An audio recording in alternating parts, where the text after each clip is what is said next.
Bonjour et bienvenue sur Live at State, le programme vidéo interactif en ligne du département d'État qui nous permet d'entrer en contact avec les médias internationaux. Nous avons le plaisir d'accueillir aujourd'hui des participants de l'Europe et de l'Afrique. Et un message particulier de bienvenue aux journalistes nous écoutant dans nos ambassades à Yaoundé, à Conakry et à Kinshasa. Notre interlocuteur aujourd'hui, c'est le sous-secrétaire d'État adjoint aux Affaires africaines, M. Michael Pelletier.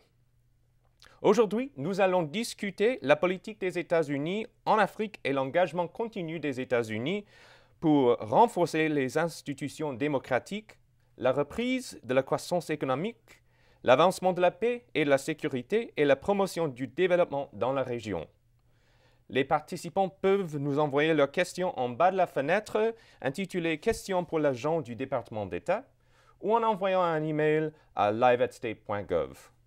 Nous attendons donc vos questions et nous essayerons de répondre à un maximum d'entre elles dans le temps qui nous est alloué. Nous avons environ 30 minutes aujourd'hui. Vous pouvez nous suivre également sur Twitter, sur @StateDepartment ou à USA en français, ou visiter le Bureau des Affaires africaines sur Facebook. Merci et commençons alors avec notre programme, avec l'allocution d'introduction de la part du sous-secrétaire, M. Pelletier. Bonjour et bon après-midi à tout le monde. Je veux tout simplement vous remercier de cette opportunité de vous parler, d'essayer de répondre à vos questions.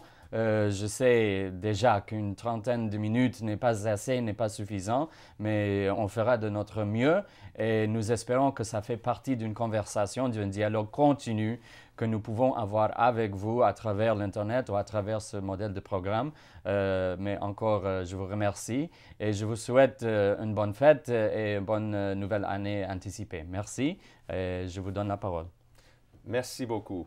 Alors, notre première question, ça vient de Brazzaville, de M. Kalebaka. Son question, c'est « Les États-Unis mettent beaucoup en avant le renforcement des institutions démocratiques dans ses relations avec l'Afrique, ce que ne fait que très peu la Chine. Comment les États-Unis peuvent-ils adapter leur politique africaine sur le plan économique face à la montée en puissance de la Chine en Afrique ?» Merci pour la question que je prendrai en deux parties. Première partie, la démocratisation. Bien sûr, c'est une des bases, une des 4 bases de notre stratégie, de notre politique en Afrique, d'après la stratégie donnée par le président Obama. Nous croyons que la démocratie, qu'une vie démocratique, politique vive est vraiment essentielle au développement continu et soutenable partout dans le monde, pas seulement en Afrique, mais en Afrique aussi, bien sûr. Et donc, ça fait une des 4 bases de notre politique en Afrique, la démocratisation. Et puis, le deuxième base, c'est exactement ça, c'est la vie économique, le développement économique soutenable et le développement des relations économiques et commerciales entre les États-Unis et les pays en Afrique. Et donc, nous voyons qu'il y a un développement économique en Afrique actuellement. Nous avons vu les statistiques qui disent que 6 entre les 10 pays qui ont la croissance économique les plus dynamiques du monde se trouvent en Afrique actuellement. Donc, nous croyons qu'il y a la place pour les États-Unis, pour la Chine, pour tous les partenaires possibles avec les pays africains qui puissent coopérer, qui puissent avoir des partenariats pour encourager le développement économique en Afrique. Je crois que ce n'est pas tellement une question de concurrence, c'est une question où il y a la place, il y a des possibilités pour tous les pays du monde à aider et à participer dans cette croissance économique africaine. Merci beaucoup. Et encore une deuxième question de M. Ebaka à Brazzaville. Il dit « Tout le monde reconnaît que ce sont les pays pauvres, notamment l'Afrique, qui subissent le plus les effets du réchauffement climatique. Les États-Unis n'ont jamais ratifié le protocole de Kyoto qui a été renouvelé à Doha, au motif qu'il serait néfaste pour leur économie et le président Obama qui se dit néanmoins convaincu de la réalité du changement climatique a fait de la relance économique la priorité de son second mandat. À Doha, Washington s'est aussi opposé à l'adoption d'un calendrier concernant l'augmentation de l'aide aux pays pauvres qui doit être multiplié par 10 pour atteindre 100 milliards de dollars annuels d'ici 2020. Doit-on conclure que les questions environnementales en Afrique ne font pas partie des priorités de l'administration américaine? Si elles en font partie, quelles sont les grandes lignes de cette politique? Oui, je crois que les questions environnementales sont très importantes pour le gouvernement des États-Unis. Et depuis 2009, on a vu certaines actions prises par le gouvernement américain pour aider les pays en voie de développement à rendre face à ces dangers environnementaux, à ce fléau. Nous donnons beaucoup d'assistance aux pays en voie de développement pour leur aider à faire face à ce défi environnemental. Comme nous avons pris aussi beaucoup de décisions et nous avons suivi beaucoup de politiques ici aux États-Unis pour nous aider à être responsables environnementalement par rapport à notre développement économique. Parce que vraiment, le développement économique, c'est le développement économique soutenable. Et pour que ça soit soutenable, il faut qu'il y ait un volet environnemental là-dedans. Et donc, nous visons surtout l'utilisation, par exemple, des technologies qui sont environnementalement soutenables. Nous visons l'utilisation des sources d'énergie renouvelables. Nous visons beaucoup de politiques et nous faisons des recherches et nous facilitons des recherches sur ces questions environnementales pour que le développement économique mondial qu'on souhaite, ici aux États-Unis, en Afrique, partout dans le monde, soit un développement économiquement soutenable et environnementalement soutenable. C'est très important. Nous avons mis notre assistance financière, notre assistance technique là-dedans et nous continuerons à le faire. Nous continuerons à faire partie de ces discussions globales sur l'importance de trouver une solution aux défis environnementaux dans le monde. Merci beaucoup. La prochaine question, ça vient de Guinée-Conakry, d'Alioune Diallo. La question, c'est que compte faire l'administration Obama pour encourager plus d'investissements américains en Afrique? Merci. Comme j'ai dit auparavant, ces questions économiques, ces questions du partenariat économique et commercial avec l'Afrique, c'est un des 4 piliers de notre politique, notre stratégie en Afrique. C'est pour cela que nous avons organisé des délégations commerciales qui ont voyagé en Afrique. Récemment, il y a le secrétaire de commerce par intérim, Mme Blank, qui a été en Afrique de l'Est, Afrique du Sud, avec des businessmen, des organisations commerciales américaines, pour voir où il y a des possibilités de partenariat. C'est pour ça d'ailleurs que notre assistant secrétaire Johnny Carson, qui est responsable pour l'Afrique dans le département d'État, a aussi mené une délégation commerciale en Afrique pendant cette année, parce que vraiment c'est ces délégations qui permettent la construction des liens personnels, des liens commerciaux entre des hommes d'affaires, des femmes d'affaires américains et des hommes d'affaires, des femmes d'affaires en Afrique. Nous croyons que ces partenariats sont vraiment l'avenir de notre relation économique et commerciale avec l'Afrique. Je dirais un mot sur l'importance des femmes. Surtout, nous croyons que les femmes d'affaires en Afrique vont vraiment aider ces relations et ce développement économique commercial entre l'Afrique et les États-Unis. Nous avons un programme spécial qui vise la création des relations et des partenariats entre les femmes d'affaires africaines et les femmes d'affaires américaines. Nous avons vu déjà certains business, certaines entreprises qui ont commencé en Afrique grâce à ce partenariat, à ces relations africaines-américaines. Et nous croyons que nous voulons vraiment aider, faciliter ce type de relations dans l'avenir. Nous croyons que c'est pour le bien de l'Afrique et pour le bien des États-Unis aussi. Merci beaucoup. Et notre prochaine question vient de Kinshasa, de M. Philémon Longa. Son question, c'est « Vous êtes censé connaître les causes des maux de l'Afrique. Qu'est-ce qui est à la base de guerres interminables dans l'est de la RDC avec le Rwanda et l'Ouganda et comment y remédier? Pourquoi le gouvernement américain ne stoppe pas la guerre en RDC? » Merci pour la question. C'est vraiment une question du jour et je vous rassure que c'est un sujet qu'on n'arrête jamais de discuter ici à Washington. Nous trouvons que vraiment la souffrance des gens dans cette région de l'Afrique a continué trop longtemps. Il faut trouver une solution. Nous croyons que la solution va venir bien sûr des Africains, des gens de la région. C'est pour ça que nous encourageons les pourparlers entre les gouvernements de la région, surtout le gouvernement de Rwanda, de la RDC et de l'Ouganda. C'est pour cela que le secrétaire d'État Hillary Clinton a rencontré ensemble les présidents de la région quand elle était à New York pour l'Assemblée générale des Nations unies en septembre. C'est pour cela que le numéro 3 du département d'État, Wendy Sherman, a voyagé dans la région et a rencontré les chefs d'État.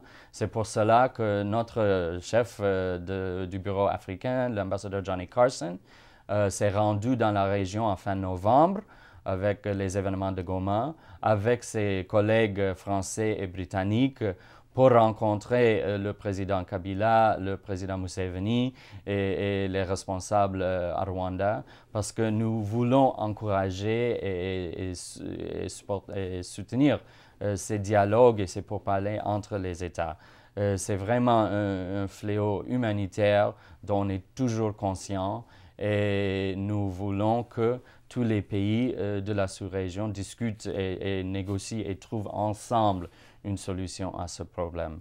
Surtout quant à la RDC, on a insisté sur l'importance de l'intégrité territoriale, de la souveraineté nationale du pays.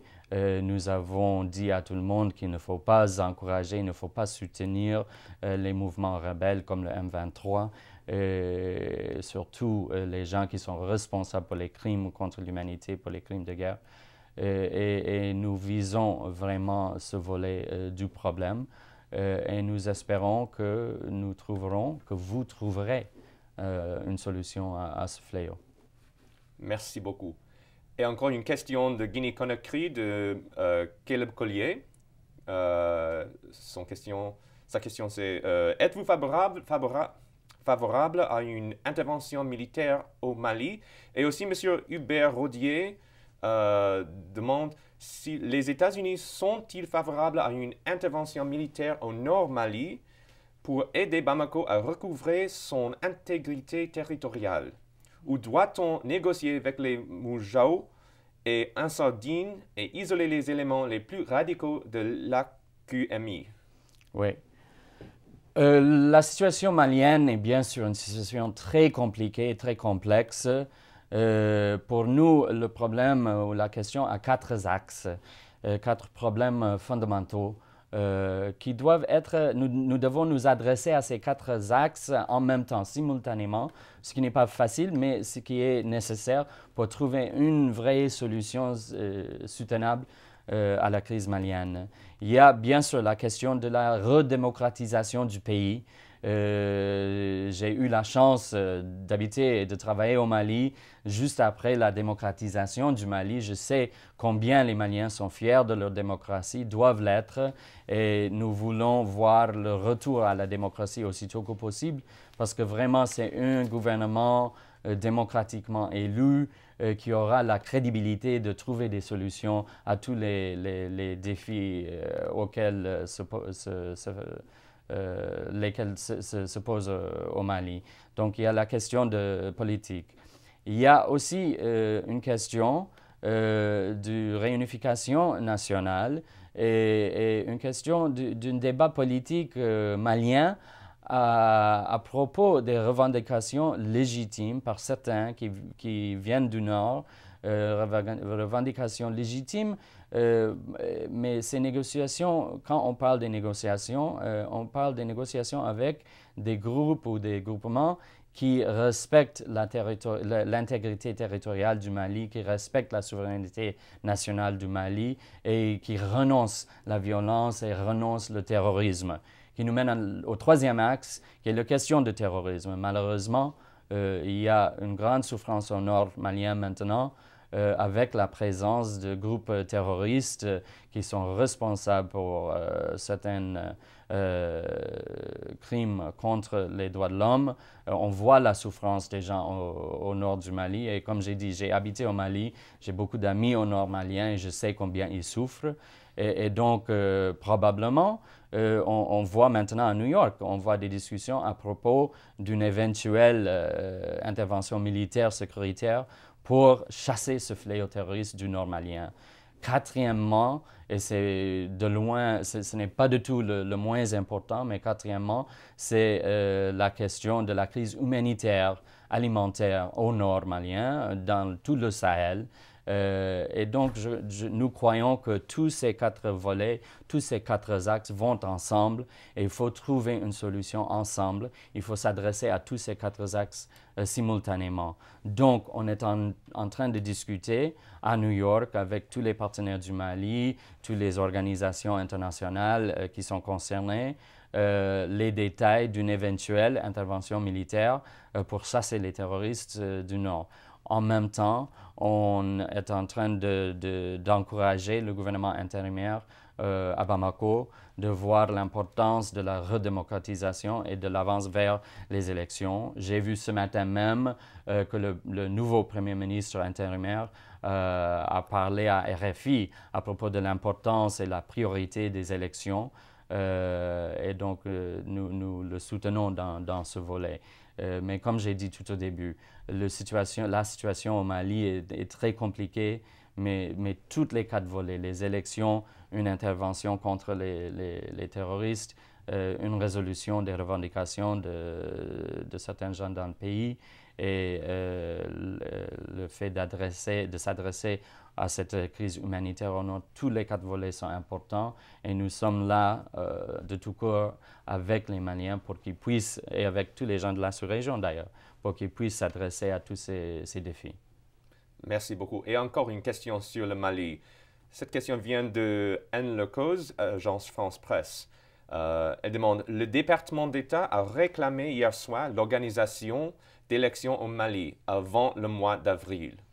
Pensez-vous que des élections organisées alors que le nord du pays est sous le coup des groupes armés puissent être qualifiées de démocratiques? Monsieur. Oui. Enfin, je crois qu'il faut reconnaître et se rappeler que la date d'avril 2013, c'était une date fixée par le CEDEAO avec le gouvernement intérimaire malien. Nous soutenons bien sûr cette date ou bien que les élections soient organisées aussitôt que techniquement possible. Mais je crois il vaut mieux rester avec une date ciblée pour qu'on reste ciblé avec le focus sur l'importance de tenir des élections aussitôt que possible. Maintenant, qui va participer? Bien sûr, on veut qu'autant de Maliens que possible participent dans les élections. Comme j'ai dit, le Premier ministre par intérim a parlé ce matin avec RFI à propos de ce sujet. Nous avons vu des discussions à propos des réfugiés, des gens qui viennent du nord qui sont maintenant au sud, des gens qui vivent actuellement dans des camps dans les pays voisins. Ça, c'est des détails à voir. Les Maliens vont décider comment procéder. Mais vraiment, nous croyons que c'est un gouvernement démocratiquement élu qui va donner la crédibilité au gouvernement à faire des négociations, à mener à bien cette campagne pour reprendre tout l'État en main, pour rétablir l'intégrité territoriale, la souveraineté nationale du Mali sur tout le territoire malien. Merci. Et maintenant, il y a une question d'Eric Kamba du Congolese Development Center. Il demande, il n'y aura pas de démocratie en Afrique tant que les États-Unis supportent les hommes forts en Afrique, président Museveni, Kagame et Kabila par exemple. L'on se souvient bien que les soi-disant élections dans ces trois pays cités n'étaient pas crédibles, mais les États-Unis étaient les premiers à les reconnaître. Comment construire les fortes institutions dans ces pays avec ce genre de politique? Monsieur. Oui, bon, j'aurais deux réponses. Première réponse, parce que je suis optimiste de nature et j'ai eu un chef, un diplomate très expérimenté américain qui m'a dit un jour que les diplomates sont de nature optimistes. Donc moi, je suis aussi optimiste de nature. Et je crois qu'on ne peut pas dire qu'il ne peut pas avoir de démocratie en Afrique surtout cette année, quand on a vu des élections démocratiques au Ghana très récemment, à Burkina, à Sierra Leone. J'étais au Sierra Leone pendant la guerre civile, je sais combien ils ont avancé pour avoir ces élections. Et il y aura des élections au Kenya, par exemple, en mars. On espère qu'ils seront aussi un succès, mais on voit des élections démocratiques en Afrique, on voit des avances démocratiques partout en Afrique. Donc je crois qu'il y a une démocratie en Afrique et nous soutenons ce développement, nous soutenons cette direction avec les Africains eux-mêmes. Deuxièmement, je crois qu'il faut voir que notre aide et notre diplomatie est toujours axée sur le soutien de la démocratie dans tous les pays, pas seulement en Afrique, mais dans tous les pays dans le monde. J'ai travaillé en Asie, j'ai travaillé en Afrique, j'ai travaillé avec beaucoup de pays ici à Washington, et je sais que l'importance du développement politique, du développement démocratique, ça fait partie de toutes nos discussions avec tous les pays. Soit avec notre soutien au secteur judiciaire, soit avec notre soutien à la presse libre, soit avec notre soutien aux organisations non gouvernementales, à la société civile. Tout ça aussi, ça fait partie de la démocratisation, du renforcement de la démocratie dans les pays. Et ça, c'est vraiment un cible très important pour la politique étrangère américaine, partout dans le monde. Merci. Et encore une question de Kinshasa, de Mami Tambou. Depuis la chute de Mobutu, les Américains n'ont jamais eu une position claire envers la RDC, au point qu'un bon nombre des Congolais les soupçonnent d'être derrière toutes les guerres d'agression qu'elle subit depuis 15 ans. Quelle est la position des USA à ce sujet? Est-ce qu'ils vont améliorer les relations avec la RDC parce que celle-ci vit un flou diplomatique? Oui, bon, comme j'ai dit auparavant par rapport à une autre question, nous soutenons le gouvernement de la RDC, nous soutenons l'intégrité territoriale, la souveraineté nationale de la RDC. Bien sûr, c'est évident que la République démocratique du Congo, c'est un pays incontournable et très important pour l'Afrique et pour l'Afrique centrale surtout. Nous avons beaucoup de programmes pour aider le gouvernement et le peuple de la RDC, c'est très important. Et nous encourageons, notre message est très clair aux autres pays dans la sous-région qu'ils respectent cette souveraineté et cette intégrité territoriale de la RDC. Comme j'ai dit, la souffrance, surtout dans la région Est, a duré trop longtemps. Il y a des millions de personnes déplacées, des millions de personnes qui ont souffert. Nous souffrons avec eux et nous voulons travailler avec le gouvernement de la RDC, avec le peuple de la RDC, avec les autres gouvernements de la région, de la sous-région, pour trouver une solution à cette crise. Merci. Et encore une question de Kinshasa, de Cyril Mulandou, de Radio Top Congo. Les Congolais considèrent les États-Unis qui soutiennent le Rwanda comme l'un des pays qui favorise l'impunité des graves violations des droits de l'homme commises en RDC depuis 1994 jusqu'à ce jour. Avec 27 morts dans le drame de Newtown, les Américains s'en émeuvent alors qu'en RDC, les gens sont tués, violés et mutilés depuis de nombreuses années. Le gouvernement américain ferme les yeux face à leurs intérêts au Rwanda. Pourquoi l'administration américaine hésite à condamner fermement les agresseurs du Congo? Monsieur. Oui, donc, comme j'ai dit plusieurs fois, nous souffrons avec les gens de l'Est congolais. Nous croyons que c'est essentiel que tout le monde travaille ensemble pour retrouver la paix. Vous avez parlé de Rwanda. Comme a dit l'assistant secrétaire, l'ambassadeur Johnny Carson, qui est chef de notre bureau africain ici au département d'État, quand il était devant le Congrès la semaine dernière, il y a certaines évidences que le gouvernement rwandais a aidé le mouvement M23. Nous leur avons dit très clairement qu'il faut que s'il y ait toujours une aide, que ça s'arrête et que tous les pays de la sous-région respectent l'intégrité territoriale et la souveraineté de l'État de la République démocratique du Congo. Il y a des pourparlers, comme j'ai dit auparavant. Il y a eu des pourparlers entre le Rwanda, l'Ouganda et le RDC. Il y a des pourparlers actuellement à Kampala entre le M23 et le gouvernement congolais. Nous croyons que ces pourparlers nous espérons que ces pourparlers doivent nous apporter vers une solution soutenable pour la paix dans cette sous-région. Nous souffrons, comme vous l'avez dit, avec ce qui se passait à Connecticut cette semaine ici aux États-Unis dans l'école, mais nous souffrons chaque fois que nous voyons de telles scènes et nous souffrons avec les gens de l'Est congolais, mais il faut que tout le monde soit ensemble pour essayer de trouver une solution. Merci beaucoup. Et encore une deuxième question de M. Philémon Loanga de Kinshasa. Son question, c'est où est-on avec le plan du président Obama pour éradiquer la LRA en Afrique centrale maintenant? Oui. Le Lord's Resistance Army, le LRA, qui a commencé à Ouganda, qui est maintenant un peu en Centrafrique, est bien sûr un des focus du gouvernement américain par rapport à notre politique en Afrique. Nous aidons, nous soutenons les efforts africains pour s'adresser à ce défi, à ce challenge en Centrafrique. Joseph Kony et ses collègues sont responsables pour des crimes contre l'humanité, pour des crimes qui sont vraiment horrifiques.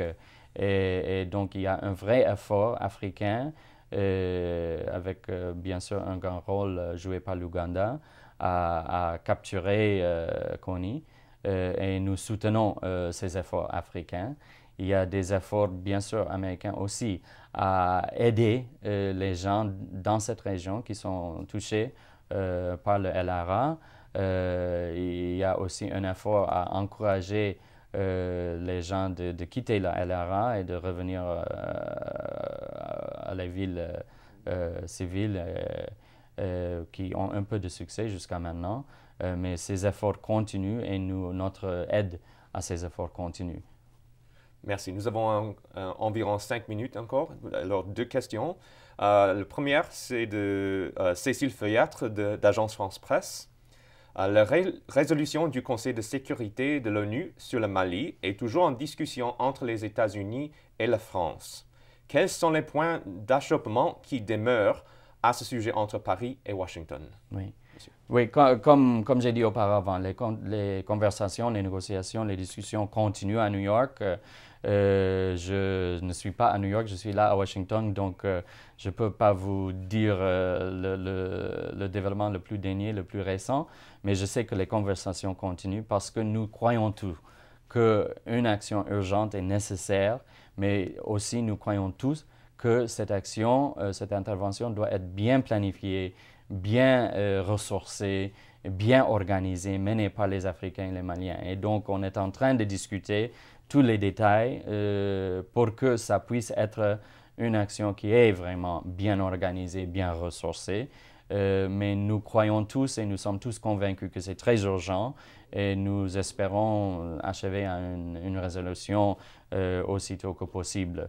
Mais tout le monde est visé, tout le monde a mis son focus sur l'importance de l'aide au Mali et nous verrons dans les prochains jours les résultats. Merci. Et notre dernière question, ça vient de Idriss Linge de Yaoundé. Les besoins de l'Afrique pour sortir de la pauvreté sont de 30 000 milliards de FCFA. Est-ce que l'Amérique a la certitude que renforcer le commerce avec l'Afrique suffira à mobiliser au moins une partie de ses ressources? Monsieur. Oui, je crois que si nous avons visé 4 axes pour notre politique, pour notre stratégie en Afrique, c'est parce que nous croyons que tous ces axes vont aider au développement soutenable de l'Afrique. Bien sûr, les relations économiques, commerciales avec les pays africains puissent aider le développement économique africain. Nous croyons en cela et c'est pour ça que nous avons envoyé des délégations commerciales, que nous visons des accords commerciaux avec des pays africains. Nous croyons aussi que la démocratisation et une vie politique libre et vive est quelque chose qui va aider le développement économique soutenable pour l'Afrique. Les troisième et quatrième axes de notre politique pour l'Afrique sont de soutenir la paix et la stabilité. On a vu certains succès. Par exemple, on voit une stabilisation et une avance en Somalie et dans les autres pays africains. La paix, la stabilité va aussi, bien sûr, aider à achever le développement économique en Afrique. Et le quatrième axe, c'est surtout le développement, mais le développement pour tous les Africains. Et c'est pour ça que nous travaillons avec le PEPFAR contre le sida, un fléau qui pèse trop lourd toujours sur le continent. Nous visons la sécurité alimentaire, la sécurité des eaux, la santé, et nous visons à encourager toutes les parties de la société civile à participer dans ce développement en Afrique, les femmes, les jeunes, les étudiants, parce que nous croyons que tout le monde doit travailler ensemble pour avoir un développement vraiment soutenable en Afrique. Je sais que notre temps prend fin et je sais qu'il y a toujours davantage de questions. J'espère, comme j'ai dit tout au début, qu'on peut continuer ces discussions sur l'Internet ou avec d'autres programmes comme cela. Mais je veux vous rassurer une dernière fois que l'Afrique est vraiment importante et centrale dans notre politique internationale, notre politique étrangère aux États-Unis. Il y a beaucoup de monde dans nos ambassades qui sont là pour travailler avec vous, pour faire des partenariats avec vous, comme il y a des gens ici à Washington qui sont prêts à travailler avec vous pour renforcer la démocratie, pour renforcer le développement économique soutenable en Afrique et pour renforcer la paix et la stabilité en Afrique. Donc j'espère bien que cette conversation continue aujourd'hui dans le nouvel an qui vient et je vous souhaite encore une fois merci et bonne fête et bonne année. Merci. Merci beaucoup, Monsieur Michael Pelletier, sous-secrétaire d'État adjoint aux Affaires africaines. Merci beaucoup aussi à notre participant en Afrique et en Europe pour assister aujourd'hui à cette discussion. Vous pouvez nous suivre sur Twitter à @State Department ou à @USA en français ou sur Facebook. Et maintenant, je vous souhaite une bonne fête et merci beaucoup. Au revoir.